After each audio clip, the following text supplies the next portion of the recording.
So on the last episode, I actually ended up getting killed by Trompdoy. It was actually my first death on this run. So naturally, I'm gonna try to kill this guy again. Hopefully this time it goes better. I kind of want to take out his clones just to get a little more XP, but I mean, I guess I could try to just target him right away just to make sure he dies, you know. But, you know, we'll see. I don't know if I should change my strategy a little bit besides that. Yeah, I got a couple knockdown arrows. The supernova. A love grenade. I don't think that would actually work on him. So,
if he shows up somehow.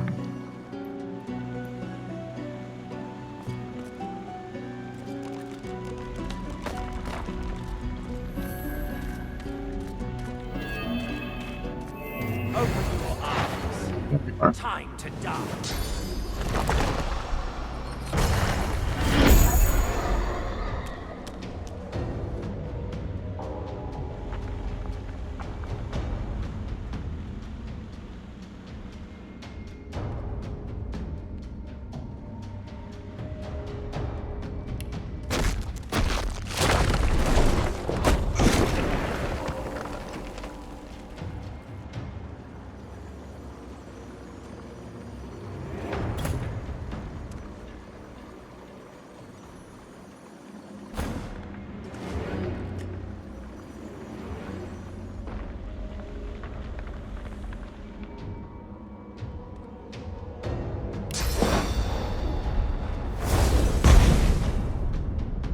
Lot.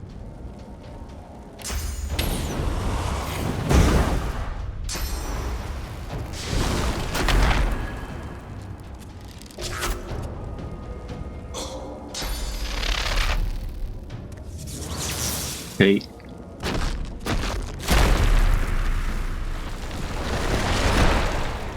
Good punch. Keep fortifying.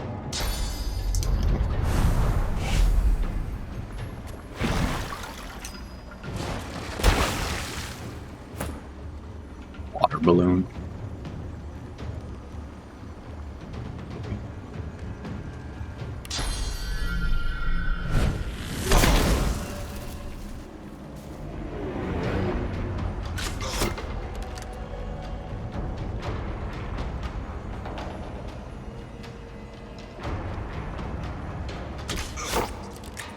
Show yourself.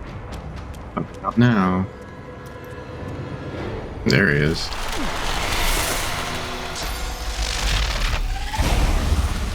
Yet.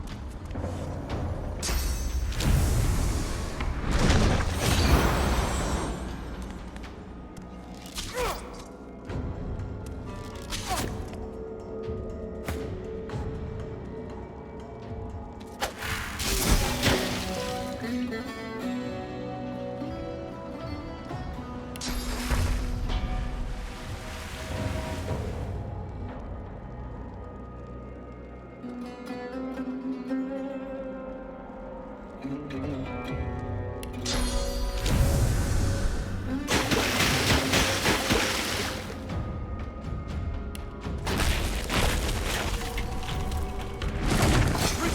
yourself.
I yield to none.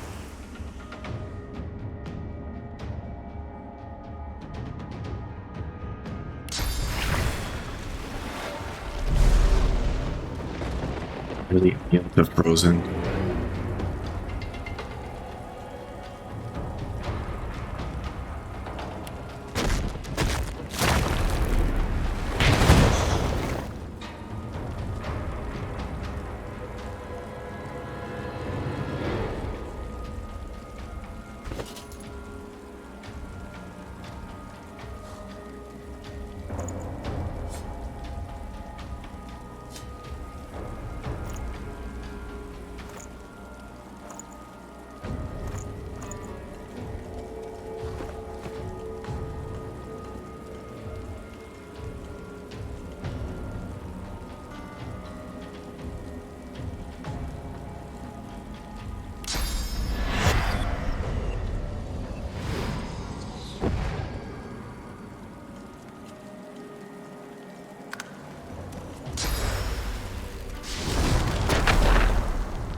You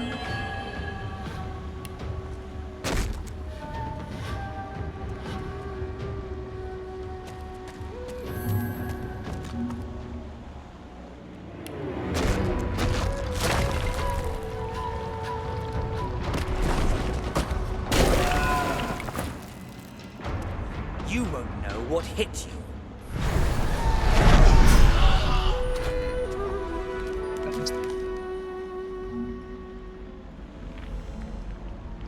Wow.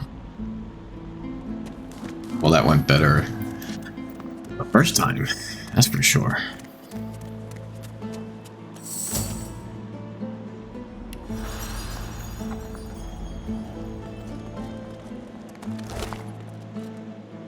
Nice. It's quite a bit of gear here.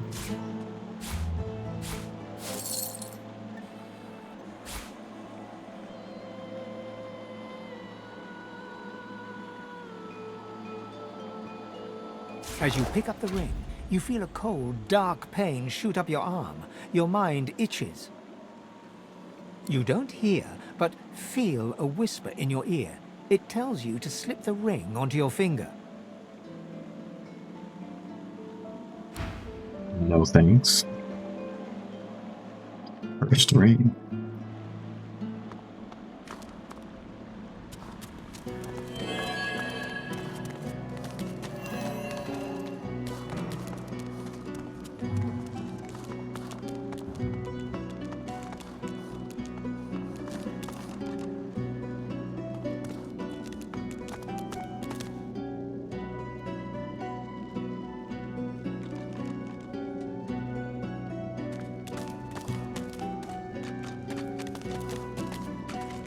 Oh wow. That's plenty.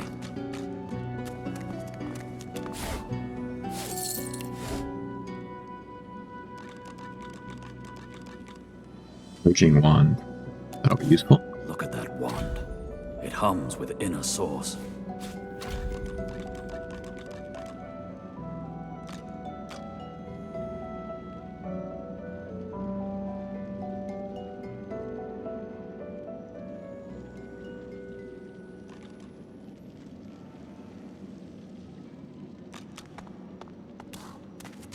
The jar on the plinth before you seems ancient, but is in surprisingly good condition.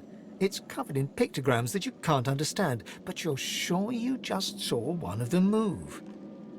The pictograms spin to life, and you're dragged into a dream. You see the lizards of the ancient empire turning their backs on you, casting you out into the wilderness. As you roam, the human apes turn away from you, all but one. One smiles, one opens his arms, one says he'll take you home.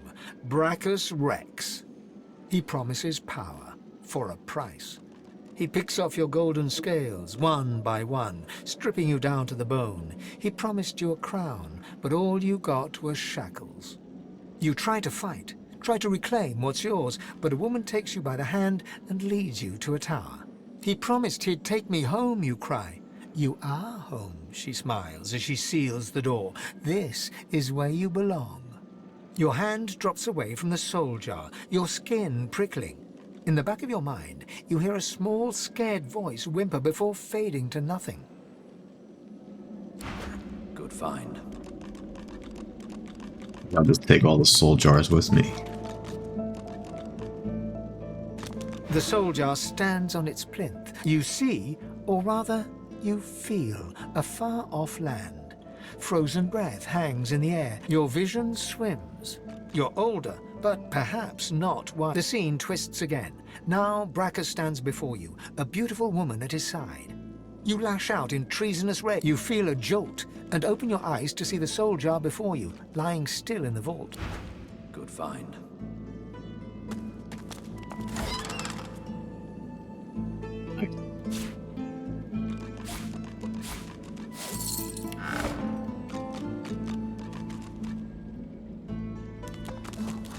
This jar glitters and glows. From within, you think you can make out the distant sound. With a jerk, your mind is pulled to a scene in a tavern. You see a dwarf in the center of the room, joking as all of the door opens, and a tall, beautiful woman stalks into the room. The dwarf mutters a word, and the undead lurch towards the intruder. But as she's dragged away to a tower, you hear her cursing You pull your hand away from the jar, your head swimming. You... Nice.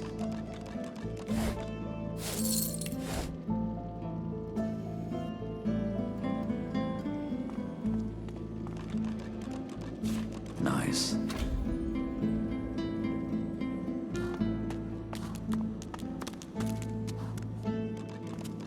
A soul jar rests between two fallen columns, emanating a faint odor of seaweed and timber.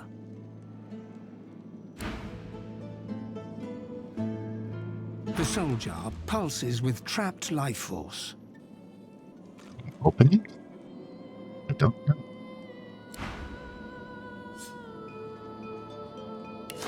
Good find.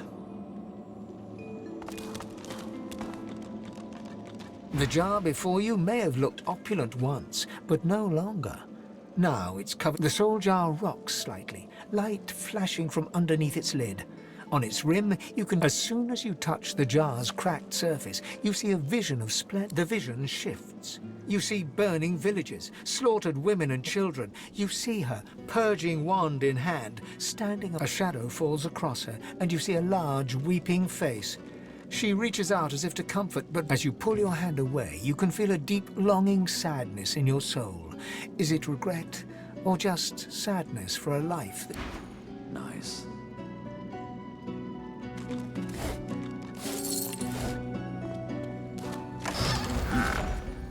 You made it all this way.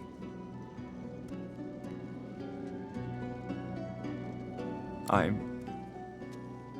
sorry. He trembles and seems to shudder with a... I'm cursed, you know. Bloody Brachus bound me here to protect his vault. He has my soul in that jar just there, and I can't leave without it.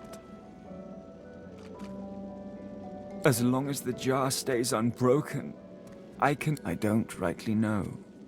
This was the Source King's way. Befriend you, then destroy you. I was a fool to expect I'd be an exception.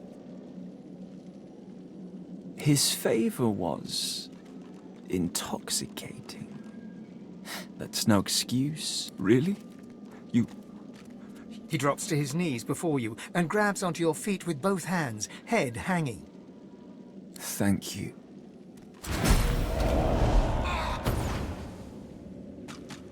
Nice. We got... This one does 21 physical damage.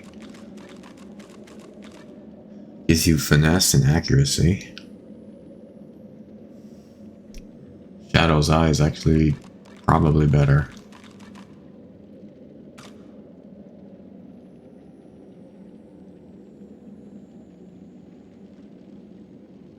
We'll just take the armor.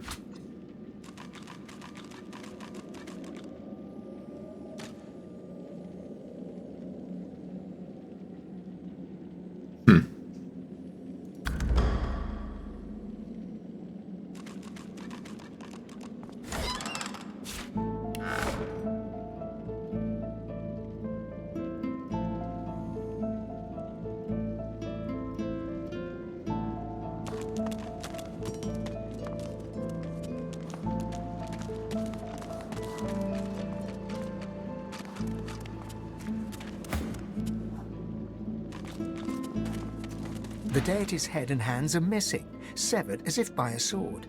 You can't tell if this was meant to... As you take in its chiseled details, you have a vision. The statue comes to life and embraces you awkwardly. That shrine seems to have brought me here. What is this place? Where are we? No leaves, no trees, no soil. This is horrific!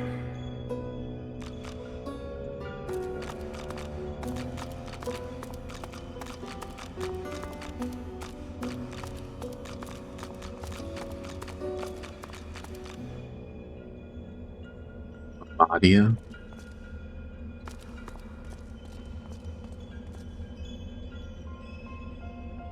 towards the figure on the dais, but wisps of mist start to cloud your vision.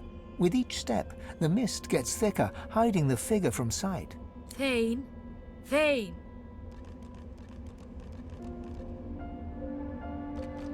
You push through the fog, chasing the voice at breakneck speed. You trip and start to fall, but catch yourself against a bookcase? You look around in shock as the mist clears. You are standing in a library. Your library. You hear a cough behind you and turn to see your assistant, Harina. She hands you a thick book, Observations on the Universal Veil. You look at her in confusion as she explains, "You asked me to bring you your research, Master Fane, for your guest." As you walk through the library, Harina expresses her condolences. It is a shame that the king forbade further investigation into the veil. It was a fascinating topic. She leads you to a door, your study, and pushes it open to introduce your visitor. You step through the door and see the Lady Amadia, one of the 7 lords. Oh, please, there is no need for ceremony or dusty titles. You may address me as Amadia. I must say, you created quite a stir earlier, dear Fane. The other lords and I were quite impressed with your research. We believe the king's decree that you should not investigate the veil was misguided. We would like to view more of your research. And I see you have already brought me some reading material. Kindly give it here, my boy. The king, the king. Is he truly all our people ever talk about? What of knowledge, young one? What of discovery? She snatches the book from your hands, thumbing through it, engrossed by your research. Yes, quite fascinating. A barrier of pure source. Do you truly think this veil is the key to unlocking a new future? Yes, so we gathered. We found it strange that the king would refuse you the chance to explore something that could be so beneficial to our people. But perhaps there are still paths we can walk. Perhaps. There is a crash of timber behind you, and you can feel hands grabbing you. You are dragged backwards as Amadia screams. The screams fade to nothing, as does the scene before you. You're standing on the cold, glowing stones once more, with Lady Amadia before you. Fane, darling Fane.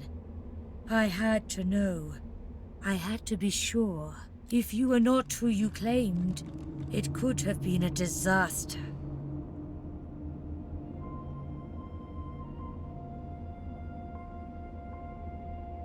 Who?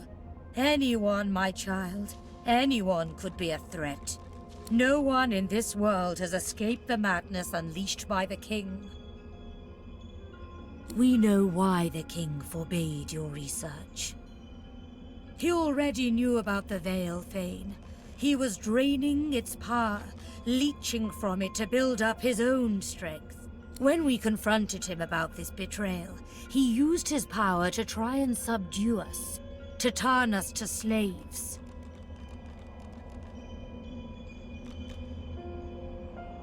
He wasn't satisfied with our fealty. He wanted total control. His madness for power knew no limits. We fought, of course. The king scorched our land, but by uniting, we overcame his evil. He was banished beyond the veil he had tried to subvert, but our victory was hollow. Our people, oh my child, they were erased, destroyed utterly. We 7 were all that remained.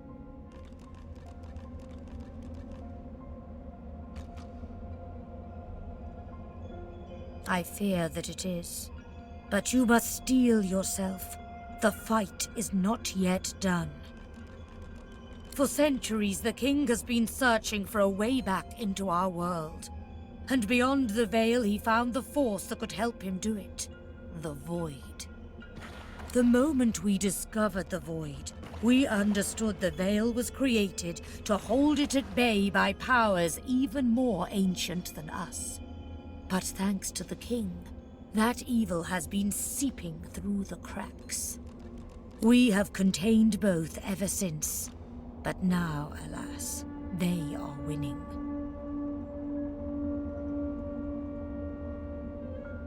I fear this is so, but the blame is not mine alone. Once we seven stood united, now... Amadia turns and gestures to the scene behind her. Down below, you can see the 6 other gods fighting, clawing at each other, everyone desperately trying to get the upper hand. Over the centuries, the drip of void into this world corrupted the others while they played with them. I fear it is too late for them. For us, the world needs a power to protect it, and you are the key, Fane. But you have fallen so far. You will feel whole once again, child. You have my word. But you will return more powerful. As your first step towards righting the wrongs of this world, I grant you my blessing and give you the ability to bless in turn. Amadia stretches her hand out, and you feel a warm glow spread through your bones. You feel a sensation that you have not felt in a very, very long time. You may have noticed I have tried to help you on your journey. That I can bless the very war, and this is only the beginning. More and greater power. But before you begin, a word of warning. I gather that you travel with a pack of these lesser creatures. It is only natural after so long spent alone, but you must be wary. They are God-woken, the chosen champions of the other 6 gods. They will walk the same path as you, but they cannot be allowed to reach its end. You must be the one. Only one can wield the power to stop the king. She lays her hand on your skull, and you see it clearly. The others, the gods, Amadia, and you. You are her chosen. You are her God-woken. So go forth into the world with my blessing.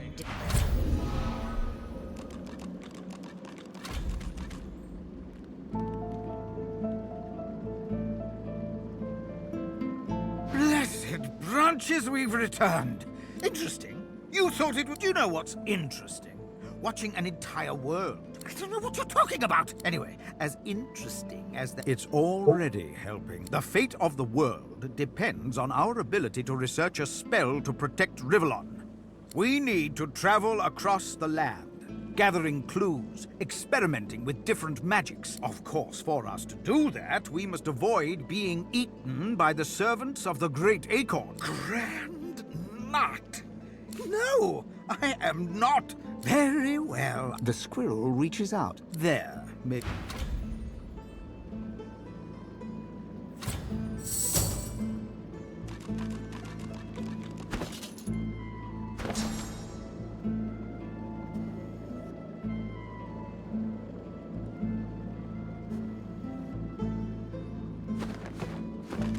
I can cast Bless now, but I can't cast it unless I get rid of the colors.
pigs over there, but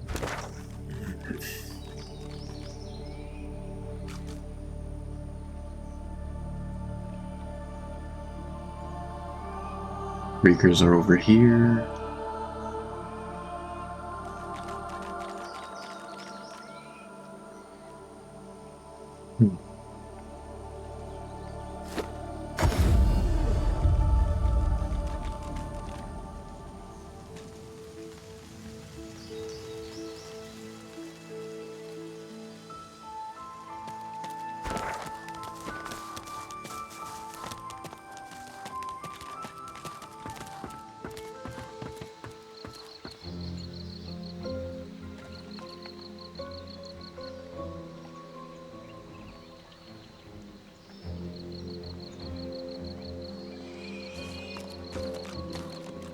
Look out. Careful I see now. a trap That's a nearby. trap.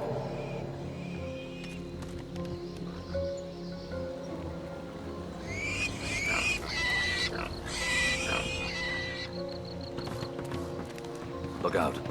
I see a trap nearby.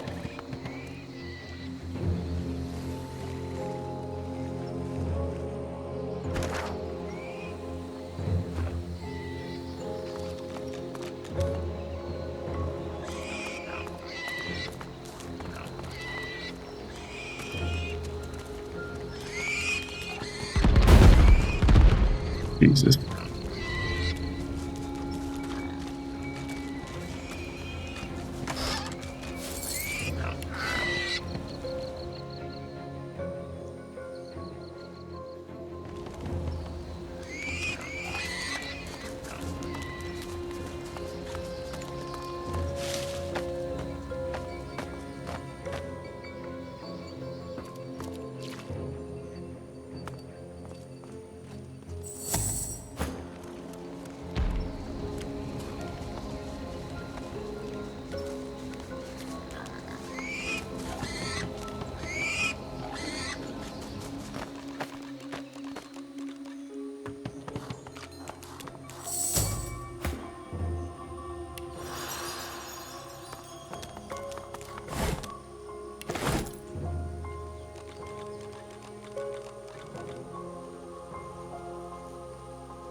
We got some Magisters here.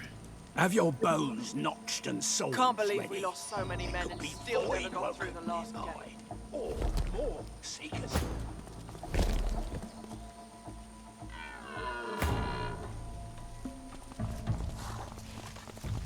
One cartload of purging sticks for a pile of dead brothers. Devil This the is very seekers worth here. it.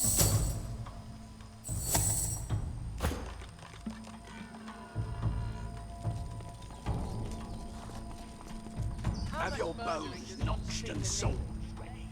There could be void woken nearby. Or more seekers. A little. He has. Well, not that much. Cartload of purging sticks for a pile of dead brothers. This better be worth Have your it. bows notched and swords ready. There could be With void the woken barrage. more seekers. Yeah, let's go a little bit closer. How much murdering does one seeker need? Let's go! Run away! If you're trying to save your friend here, you're a bigger fool than he is. And you'll meet the same fate.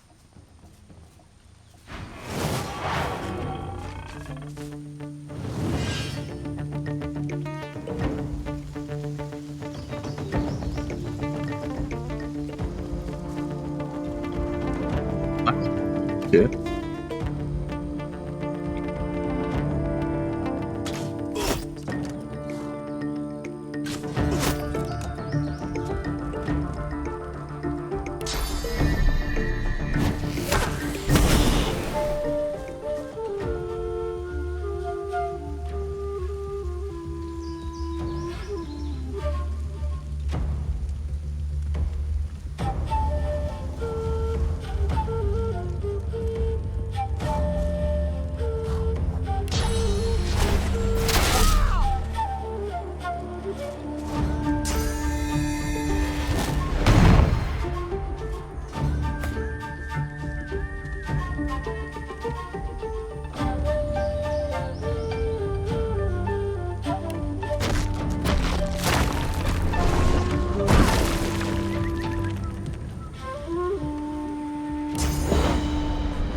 The Reaper for me.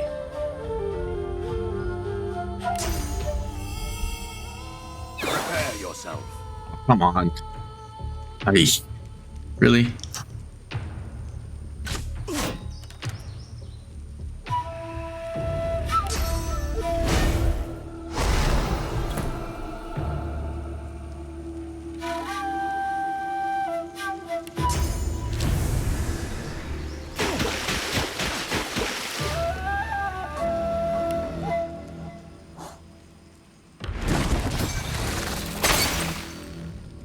Very nice.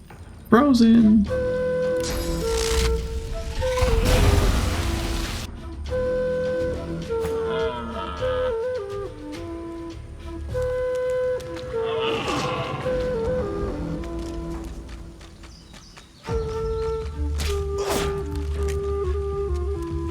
Into the dark with you.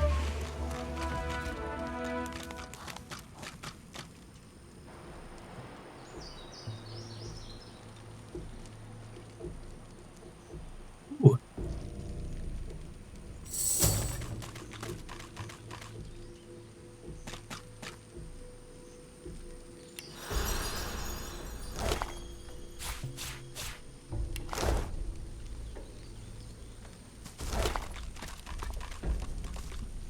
Body part.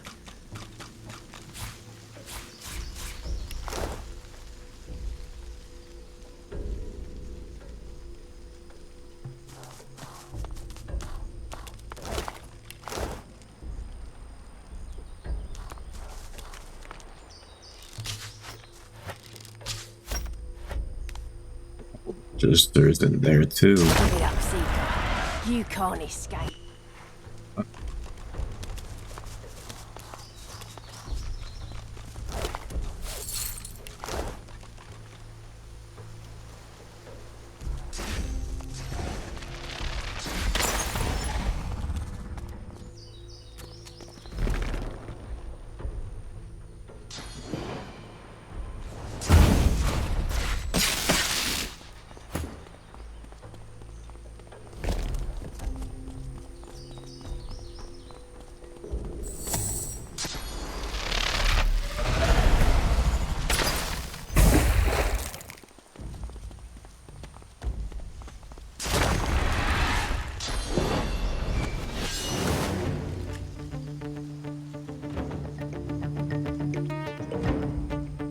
You got Garreth over there. So.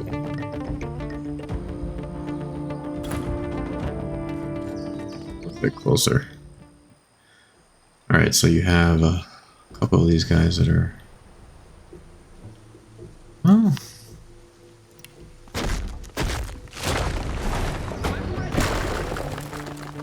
Where's the deer?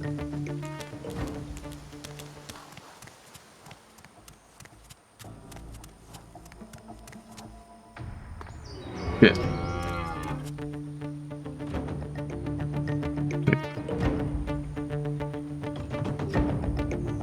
Try to take him out first.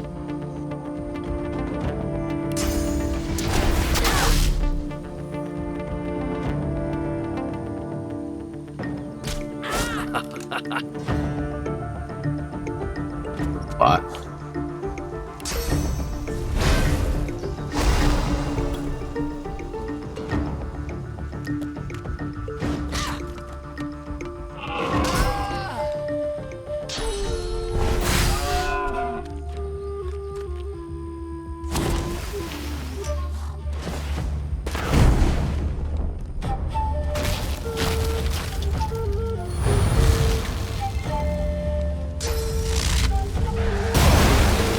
Yikes, that hurt.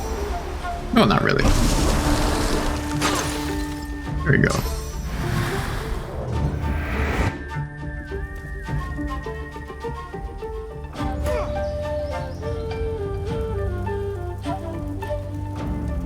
That would be a waste of time. Let's do this. Get in here.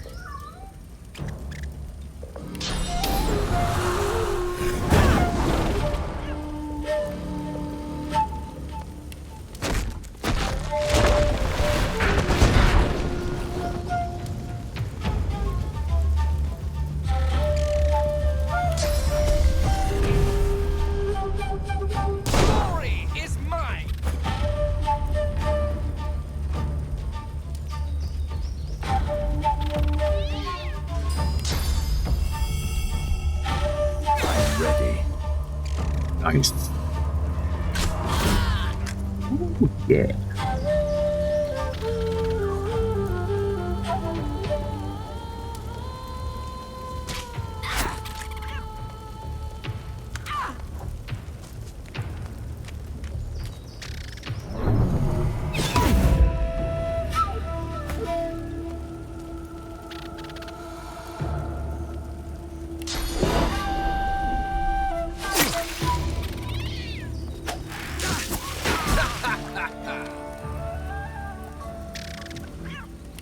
Got him.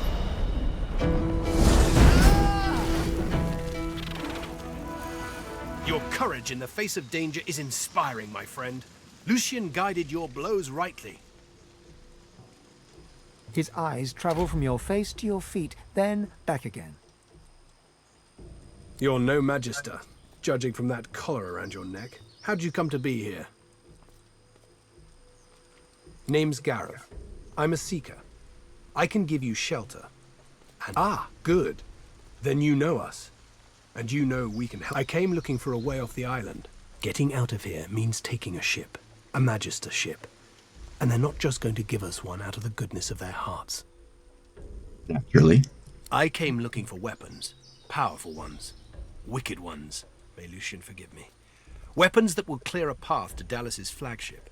Garreth looks about, scanning the horizon, then looks back at... I can't stay. You shouldn't either. What did Lucian say? Ah, yes. Evil feasts on the indolent. Get yourself to safety, and soon. You'll always have a place at the Seeker's table.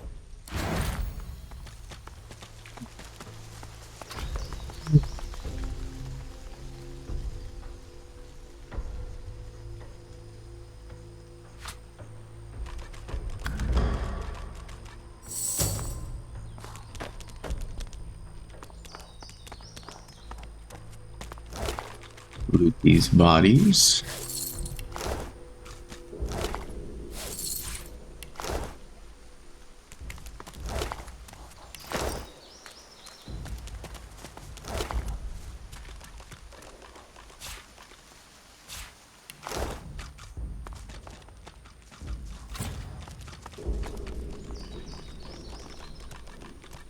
Won't budge.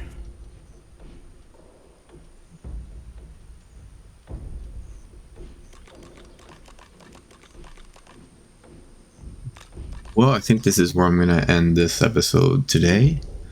I was able to rescue Garreth, so that means I think I can get rid of the source caller by going back to the sanctuary.